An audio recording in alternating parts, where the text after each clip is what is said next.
So that was the Rooftops by Merzak Alwash. The end credit music that you've heard is Sha'bi music. And that's the time to announce that we have a screening here at this very cinema on Wednesday for the film El Gusto, which deals with the roots of the Sha'bi music. It's a beautiful film, and we recommend it, of course, for you as part of this festival.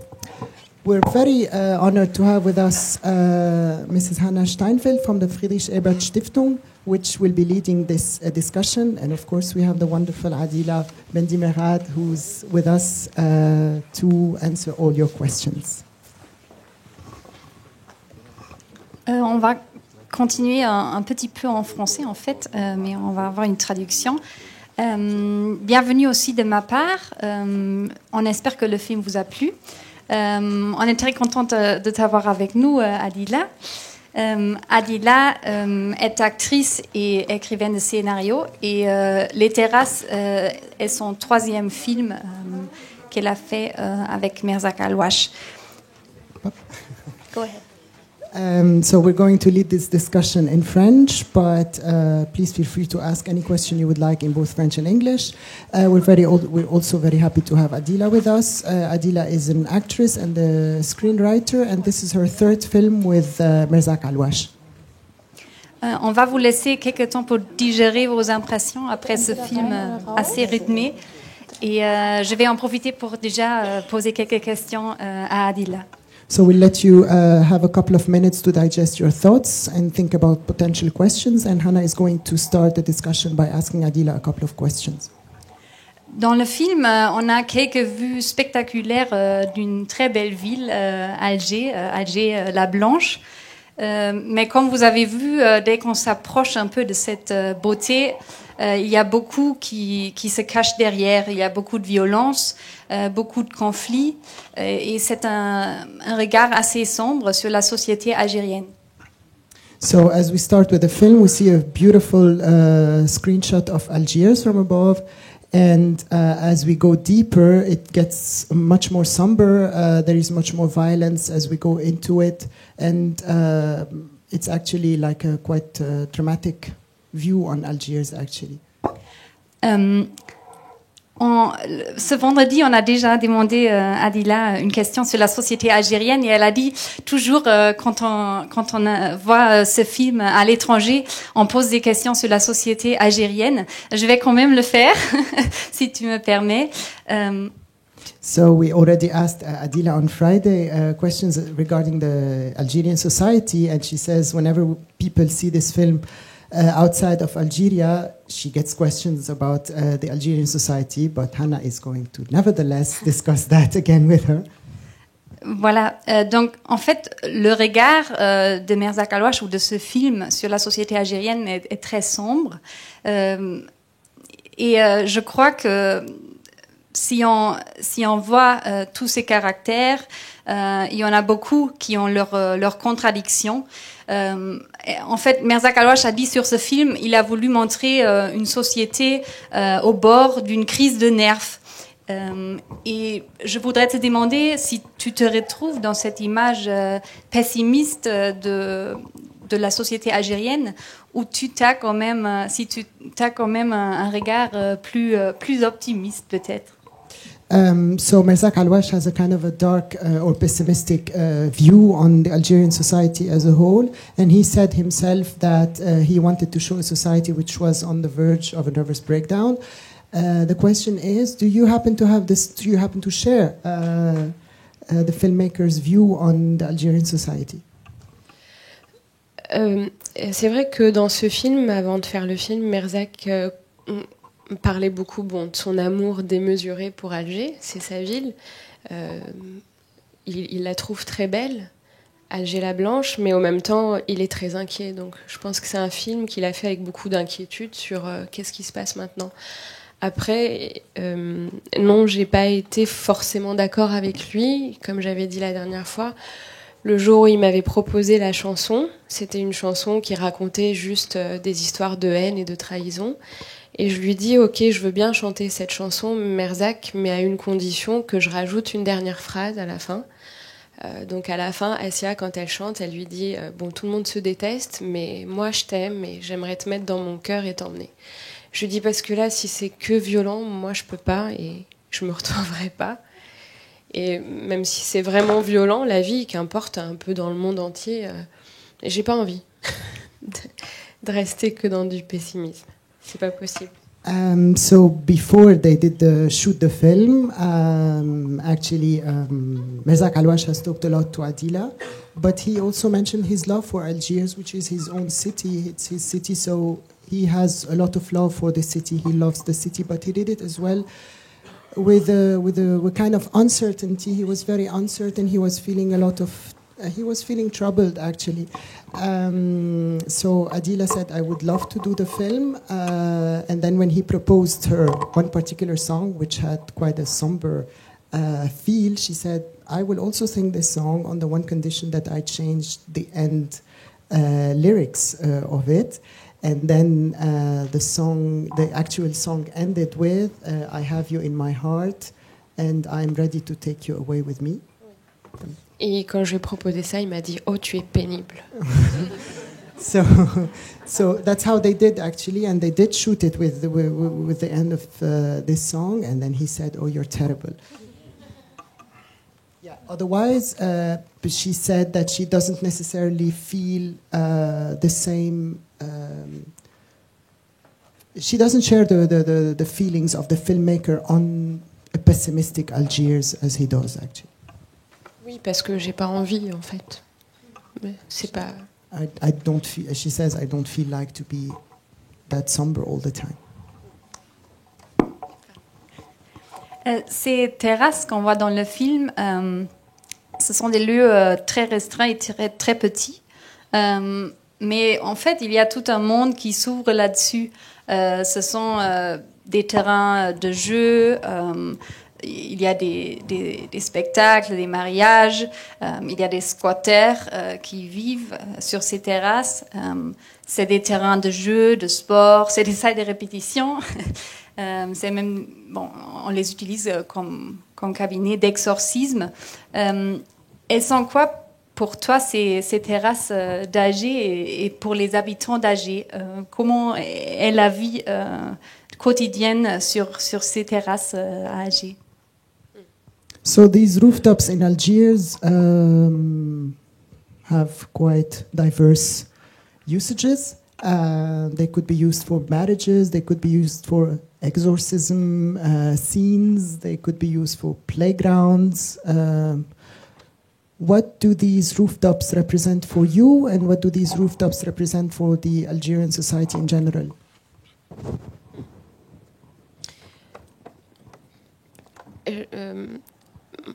Alger, c'est une architecture. Alger traditionnelle est une architecture féminine, donc qui est de l'intérieur. Et effectivement, les terrasses étaient réservées aux femmes. Et comme je disais la dernière fois, pour moi, c'est vraiment l'endroit des rendez-vous un peu impossibles, des choses un peu impossibles à faire dans l'espace public qui est la rue. Et c'est aussi, en fait, dans chaque terrasse à Alger, ce qu'il faut savoir, c'est qu'à n'importe quel endroit, on a un morceau de mer et de ciel. Il n'y a pas une terrasse où on ne voit pas un petit morceau comme ça de mer, de la baie d'Alger. Et je pense que c'était aussi une occasion pour Merzak de filmer une tragédie à ciel ouvert. L'architecture même d'Alger le permet.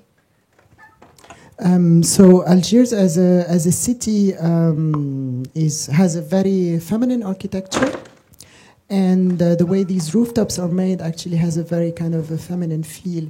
And from every rooftop that you have in the city, you get actually to see both the skyline and the waterfront. And so by doing that, Merzak Alwash wanted to really have an open end on things, and he wanted to make sure that everything is actually seen with his shooting. J'avais dit la dernière fois, moi personnellement, de façon très subjective, ce que j'aime dans l'histoire des terrasses, c'est son histoire liée aux femmes, c'est-à-dire que les femmes d'Alger étaient les premières femmes à porter des pantalons. Et quand tous les étrangers arrivés au XVIIIe siècle, ils disaient mais les femmes d'Alger, elles sont complètement effrontées. Elles portent des culottes, en fait. Elles n'ont pas de robe. Et en fait, c'était pour que les femmes puissent se rendre, circuler comme elles ne pouvaient pas circuler dans la rue. Elles enlevaient leurs robes, elles gardaient les serroiles, les pantalons, qui à l'époque faisaient office de culottes. Et elles enjambaient comme ça les terrasses et elles allaient au rendez-vous. Elles allaient, je ne sais pas où elles allaient d'ailleurs. Elles allaient. So, the women of Algiers the women of Algiers are considered to be the first women to be wearing pants. And when foreigners used to come and visit Algiers back in the 18th century, they used to say that the women of Algiers are absolutely nuts. They're wearing pants. But the reason for that is that the women used to wear dresses. But when they used to go from a rooftop to the other, they had to step over, so they would remove their dresses, and that's why the pants used to show. And basically, that's why actually women started to, or used to wear those pants, because they would move from a rooftop to the other for secret meetings or whatever reason they had in mind. Je voudrais te demander une autre question sur le passé, pas celui du 19e siècle, mais celui du 20e.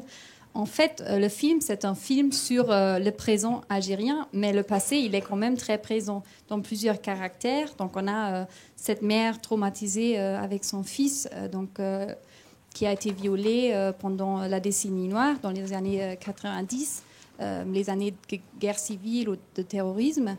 Il y a le vieux fou enchaîné dans sa cage qui raconte des histoires de trahison d'héros. Et on a l'impression que le passé, il pèse toujours très lourd sur la société algérienne. Est-ce que tu partages cette vue et qu'est-ce que le rôle de ce passé des guerres aujourd'hui en Algérie? The film is very much rooted in the present. However, there is a strong feel of this heavy past which reigns all over the film. From several stories, we could tell that these people have been really affected by the several wars that have hit Algeria, actually. Do you really feel the same? Do you feel that the past is still reigning over your country as it has been portrayed in the film? De façon indéniable, oui, on parle énormément, on questionne beaucoup, des fois avec de l'orgueil, des fois avec de la joie, des fois avec un sentiment de trahison. Mais ce qui est sûr, c'est qu'on parle énormément, on demande des comptes sur cette révolution 50 ans après. On en est où? Et puis aussi... Les années 90, enfin, l'époque du terrorisme, de la guerre civile, on n'en a pas parlé pendant longtemps. Et maintenant, il y a un vrai besoin d'en parler, effectivement. Donc, c'est un bilan de 2 guerres. Une qui a été très glorieuse et qui a été juste la victoire contre le colonialisme, et une qui a été fraternelle. Et on parle beaucoup de ces 2 guerres, quoi. Il y a des bilans. On attend ce qu'on va faire maintenant. En tout cas, je dis ça moi je suis un avis subjectif, mais de façon indéniable, il y a des vraies questions partout, que ce soit les Algériens d'Algérie ou les Algériens de la diaspora. Une envie de bilan, quoi. So basically, there have been 2 wars in Algeria. The first one was in the late 50s, which was the war for independence from the colonialism, actually, and it was a glorious war. It was a war when people felt glorious about it, and people felt that they really achieved something. They have liberated the country, and you mentioned as well, it was one of the leading post-colonialism wars in Africa as well. However, the war which hit the country in the 90s was a war between Islamists and the population, actually. Enfin, c'était une guerre fraternelle, quand même, entre frères. Parfois. Yeah, it's a fraternal war, so it had a very different approach, and that war, the population doesn't talk much about it. However, there are like there should be conclusions to be drawn out of this war, which never surfaced actually. And as a very subjective opinion, Adila really believes that this needs to be more discussed actually, and this needs to be probed. Elles sont très more. discutées en même temps, maintenant. Okay, and they have been now. They're getting more to the light actually. Je crois qu'on va ouvrir au public. Donc, We'd like If to you have open the any floor questions. for the public. If you have any questions, we have a microphone circulating.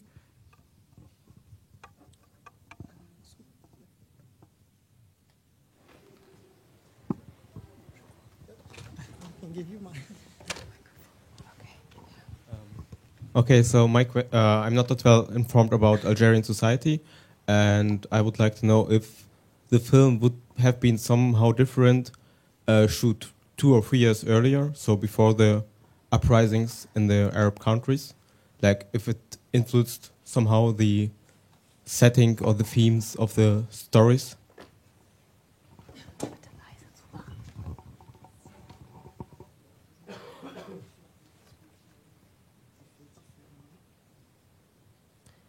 Oh non. Non, mais je comprends.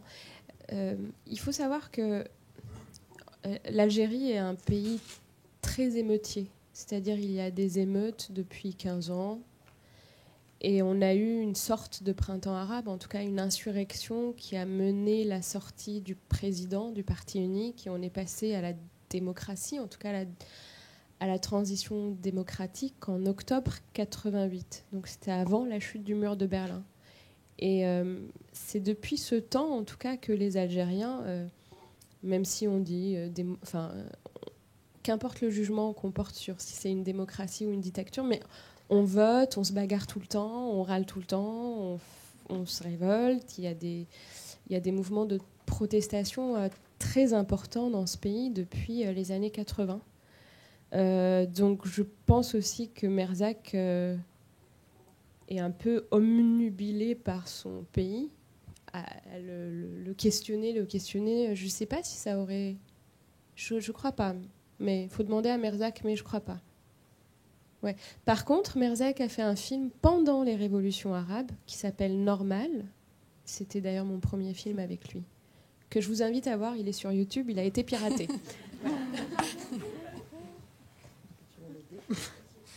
Okay, I'll try to do that. To answer your question, I don't think so, but I understand why she understands why you asked the question. Actually, starting the 80s, Algeria has been a country which has been very vivid in terms of small protests or smaller revolutions, and actually one of them led to a democratic transition, actually, with the departure of the leader of the main political party, the unique political party. And so, and this was in 1988, which was even before the fall of the Wall of Berlin. And so it's up to whoever to say if this is a democratic or a dictatorship at the moment, but we have been in this transition for some time now. And so if Merzak would have done that or not in his film, she doesn't think so. However, the filmmaker did shoot a film during the Arab Spring protests, and that was Normal. It was called Normal, and she invites you to see the film. It has been pirated, and it's available on YouTube. And Normal is actually her first film to be shot with Merzak Alouache. Il a fait aussi un film sur Octobre 88 qui s'appelle, je crois, Les Cahiers Noirs d'Octobre. Enfin, il avait fait un documentaire. And about the 1988 outburst, actually, he made a documentary film which he believes was called Les Cahiers Noirs d'Octobre. Yeah. Cool. Yeah. Other questions?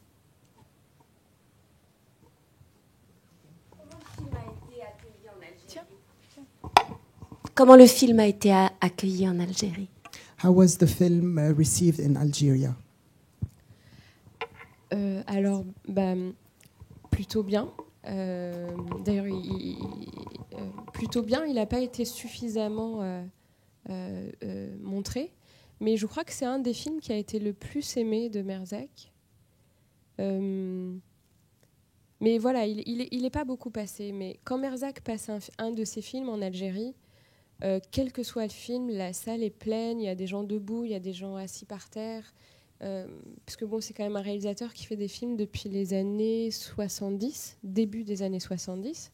Je ne sais pas combien de films il a fait, peut-être 40. Ouais, il en fait tout le temps. Et donc, de toute façon, c'est un monument du cinéma algérien qu'on vient voir. Alors, ces dernières années, il fait des films un peu comme, il le dit lui-même, il fait des films comme un jeune réalisateur, c'est-à-dire avec peu de moyens, avec une façon plus rapide, plus légère de faire. Mais pour ce film, il a été bien accueilli à Alger. Ouais, celui-là, oui. The film was actually well received to a certain extent, and she believes that it was one of the most beloved films in the eyes of the Algerian public by Merzak Alwash. And actually, the screening, the film has not been perhaps screened enough. However, with every screening of the film, the theater was packed. There were people sitting on the floor, people standing. So with every screening of Merzak Alwash, it's always a full house. And within his excessively long career, which started in the 70s, he has made more than 40 films, perhaps. And in the last couple of years, actually, his films have taken a different approach, as he says it himself.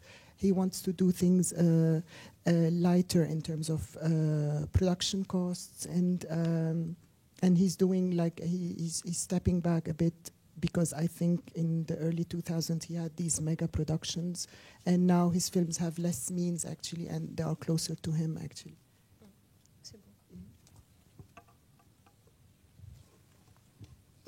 The film is beautiful and scary at the same time, and well, it's not.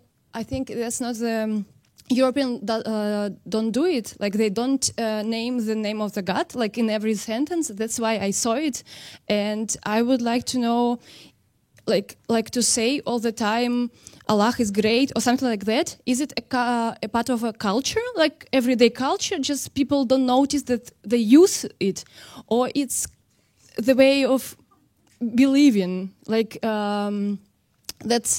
that religion allows you to be like yin yang, like black and white in the same time. So because almost all of them make so terrible stuff, like killing somebody or and so what is that actually? So is it a part of culture, like just to say it without thinking about it, or it's the way of religion? Oui. Avant tout, ce ne sont que des êtres humains. C'est que des êtres humains. Oui, je pense que quand on dit, par exemple, Inch'Allah, c'est une façon de parler. C'est une façon du vocabulaire de dire l'humilité face à l'avenir. Je ne sais pas ce que me réserve l'avenir et j'espère. C'est une façon de dire j'espère. Ça fait partie du langage courant. Je sais pas, j'y attache pas plus de... il y a sûrement des gens qui le font avec croyance, mais c'est une façon de parler courante, mais ce ne sont pas des saints, ce ne sont que des êtres humains qui usent du vocabulaire. So yeah, basically all these people are human beings actually, and when we in the Arab world use the word inshallah, that's actually a way of saying things, to hope for things. Nobody knows what the future holds for us. Yeah, and inshallah actually is a word which is used by Arab Jews, by Arab Christians, by Arab Muslims. So it's not a word which has a necessary like a Muslim connotation. Of course, there are people who use it with a... Yeah, it's a way of saying I hope, or hopefully, or what does the future bring for us. But you also said... avec croyance religieuse. So, some people use it as a traditional daily life word, like you use any other word. Of course, there are people who use it more with a religious belief in the background, but these people are no saints as well. These are just human beings.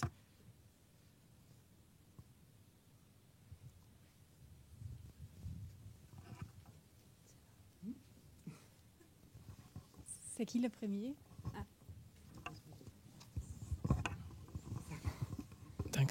Donc, je voulais savoir, c'est une question peut-être qu'on a déjà discuté un peu, mais ce qui m'a vraiment frappé, c'est la violence qui arrive toujours aussi soudainement. Est-ce que pour vous, dans ce que vous observez dans votre, je sais pas, quotidien, c'est aussi quelque chose qu'on peut observer, que tous les jours comme ça, la violence, d'un moment à l'autre, elle arrive, ou là, vous diriez que c'est vraiment une perspective complètement exagérée qui a été choisie par le réalisateur? So this gentleman wants to ask about the violence in the film.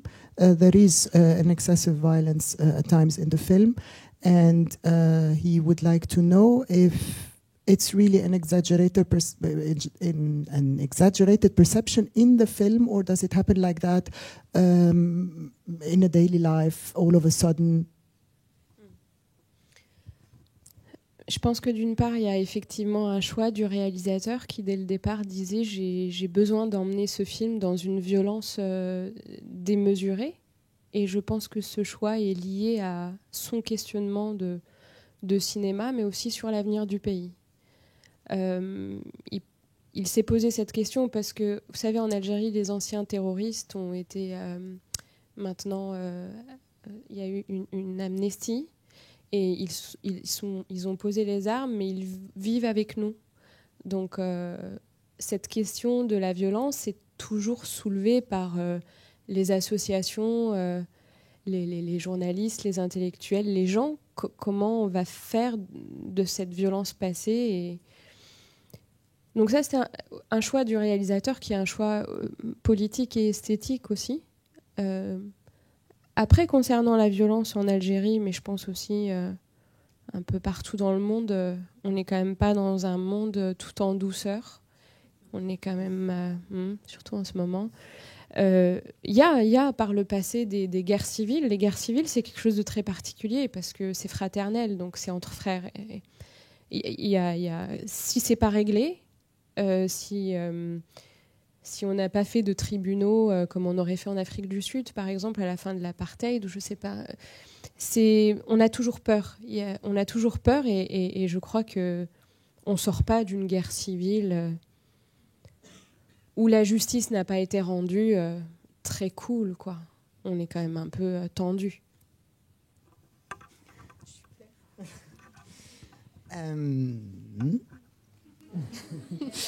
So concerning violence, it was actually a choice of the filmmaker to exceed the amount of violence in the film, actually, and it also stems from his own worries about the city and the country. One has to know that in Algeria, the Islamists who have led this fraternal war in the 90s have all been graced, and there has been an amnesty. However, these people still live among with the rest of the population. So all the intellectuals, the writers, the scholars actually question what do we, and the regular people actually, and the population really questions what do we do with those people? How do we overcome all of this violence that happened in the past with these people living among the rest of the population? And actually, it's not just in Algeria, it's also all over the world. There is tangible violence which happens, and so the world is really not at peace wherever it is. And even though in Algeria there has not been these tribunals which were made actually in South Africa after the apartheid era, there is always this tangible fear that is reigning all over the country, actually.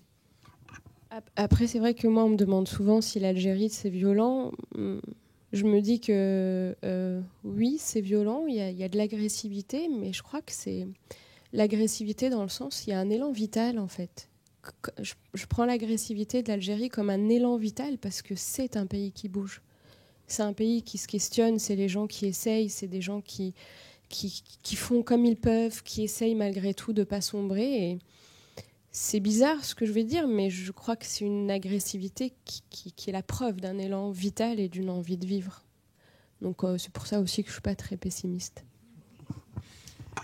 So many people ask Adila about whether Algeria is actually is a violent country or more an aggressive country actually, and she believes that this violence or aggressivity actually comes because there is a certain feel to live, to do things. These people are trying things, are trying to do something about all of these questioning and all of these thoughts that they have in their minds.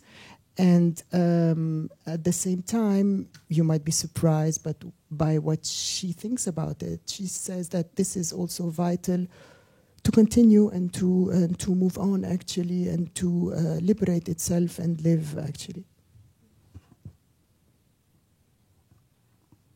Are there further questions? Yes? No? Yeah, there is one here in the middle. There's another one back there. There's another one in the back.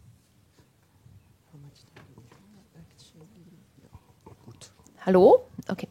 I was wondering why is this explanation of the meaning of the prayers and the time in which you have to do them? Is it only for a non-Muslim audience, or is it or was it shown like this in Algeria as well?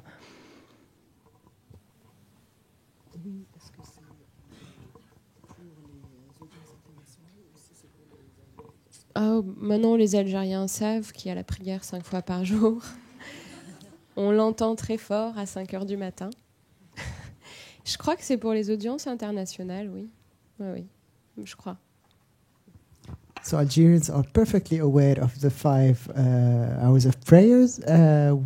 They hear it very loud, especially at 5 a.m. in the morning. So yeah, maybe it could be that it is for international audiences. There is a question here in the center. Moi, je suis intéressée par les conditions de tournage, de tourner en film en Algérie. Ce réalisateur qui a fait ce film-là, il est bien installé déjà, mais comment ça se passe pour les jeunes réalisateurs d'aujourd'hui en Algérie? Je sais, il y a quand même certains genre défis, je veux dire, ou problèmes que les jeunes réalisateurs et artistes en général sont en train de viser. Donc, ouais, si vous pouvez parler un peu de ça pour les jeunes. So the question is about the shooting conditions. Merzak Alwash is an acclaimed filmmaker, so maybe this could have been different. But what about the young and emerging talents who are shooting their films? Is it the same for them? Alors, Merzak est bien installé, mais et pas forcément parce qu'il n'est pas toujours aidé pour faire ses films, même s'il est reconnu. Je pense que la jeune génération se porte plutôt pas mal, malgré les difficultés d'avoir des subventions, par exemple. Mais c'est vrai qu'il y a quelque chose qu'on n'a pas en Algérie. D'ailleurs, je lis très souvent ça dans la presse. Enfin, vraiment, c'est pas vrai. On a des autorisations de tournage. Il n'y a pas de censure en termes d'autorisation. Beaucoup de gens pensent que comme c'est l'Algérie, c'est censuré. Non. Par contre, on peut ne pas nous aider financièrement. Ça, par contre, oui, effectivement. Mais bon, voilà, c'est comme ça. Ça ne nous empêche absolument pas de faire des films. Et je vous invite vraiment, vraiment vivement à voir des films de jeunes réalisatrices et de jeunes réalisateurs algériens, parce qu'ils sont tout à fait passionnants. Et ils ont chacun sa personnalité et chacun ses propositions. Donc oui, il y a des films et ça bouge vraiment bien. Moi, je suis assez... on me dit parfois, mais pourquoi tu vas pas tourner à Paris ou parce que tu es francophone et tout ça. En fait, je suis à Alger parce que je suis complètement passionnée par ce qui est en train de se passer dans la nouvelle vague du cinéma algérien.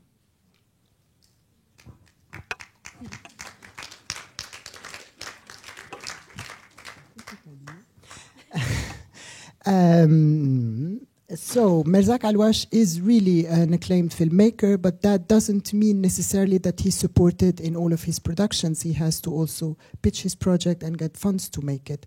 As for emerging talents, Adila really believes that it's going quite well for them. There are productions which are being made. Of course, they have to be funded. She's been reading quite often that in newspapers and other places, media, that some films are censored actually, but this is absolutely not true. Most probably, actually, the filmmakers, all the producers get shooting permissions to shoot their films. When they don't get, what they don't necessarily get is funding to make their film. And so this is really not the same. This is not like being censored. If one doesn't get funding to make his film, it doesn't mean that the authorities have censored him. Also, speaking French that well, she always has questions about why don't you go to Paris and shoot films there?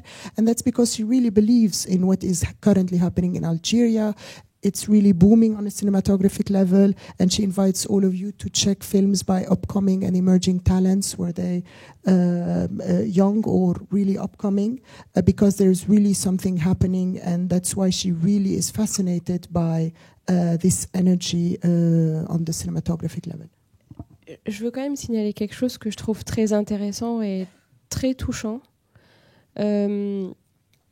Quand l'État ne souhaite pas soutenir financièrement un film ou qu'il est absent des enjeux de cinéma actuels, il y a quelque chose de très intéressant, c'est que beaucoup d'hommes d'affaires ou de rentiers, de gens qui ont de l'argent en Algérie, sont très inquiets en fait pour ce qui va se passer dans l'art en Algérie et dans la culture et ils sont très inquiets du collectif en fait. Et on a cette chance quand même d'avoir très très couramment des sponsors privés qui soutiennent des films, et ça montre combien les gens peuvent faire des choses en dehors des politiques si les politiques ne veulent pas.